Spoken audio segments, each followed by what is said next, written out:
From the Bob Mills Weather Center, the Oklahoma weather expert, Travis Meyer.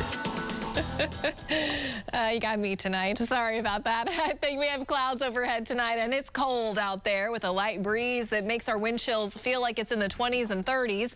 It's 40 degrees over at Tulsa International, but that wind chill is down to 33 with a west-northwest breeze at 11. And the air is dry, dew point sitting in the mid-20s. Now tonight, we're watching areas out to the east of Tulsa where you may have a few sprinkles or even snow flurries that will last through the first part of the day. The storm system, which we pointed out earlier, that is centered up over Missouri, but it's a large system, slow moving, a lot weaker than it was yesterday, which is good, but it may be close enough to bring in some moisture and some precipitation just off to the east of Tulsa. Tonight's temperatures will be bottoming out in the 20s, the mid to upper 20s. Then tomorrow, as we climb through the day, we'll get into the low 40s again. A mix of clouds and sun. Winds just a bit weaker tomorrow than they are today, and so highs in the 40s, but of course wind chills throughout the afternoon will be in the 30s, and it will be another day where you need the big coat. Now Friday morning, clouds are around, but temperatures are in the 20s. We make progress though by Friday afternoon, getting back to near normal for daytime highs.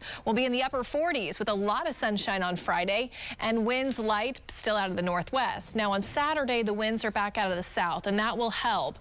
Saturday morning, of course, is still cold, but Saturday afternoon, we're actually above normal. We're in the 50s to start the weekend, and then by Christmas Eve, by New Year's Eve, things are getting a lot colder as another cold front comes through. So for New Year's Eve night, when we're ringing in 2024, our temperature will be down to about 32 with a gusty north breeze. Now, depending on the time of the front Sunday, we should still be able to make it into the 40s for afternoon highs. In fact, we'll get into the mid to upper 40s.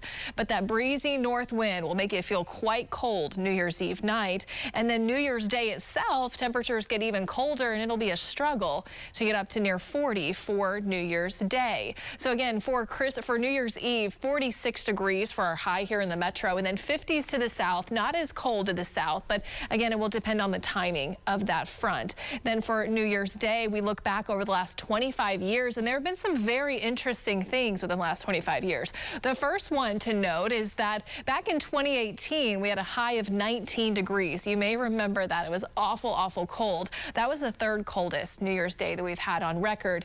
In the last 25 years, though, there have been 3 years where the air temperature topped out in the 70s. And that happened in 2000, that happened in 2006, and that happened last year in 2023. Those are the only 3 times, though, on record, and that happened in the last 25 years. So this year, we're not looking at 70s for New Year's Day. We're actually looking at near 40. Tomorrow, though, as we climb through the day, we'll start in the 20s, the upper 20s around 6 a.m. Keep a slight chance of just a very spotty shower, mostly east of Tulsa. And we may even have a little snow mixed in for you guys out in Delaware, Adair County, or even Cherokee County. Our 9-day planner is pretty quiet overall, just a slight chance of still some light precipitation lingering with that storm system nearby for tomorrow. And then the next round of precipitation rolls in towards the middle of next week. Other than that, it's just pretty chilly on the 9-day planner, but nothing to really complain about too much as we head into the new year.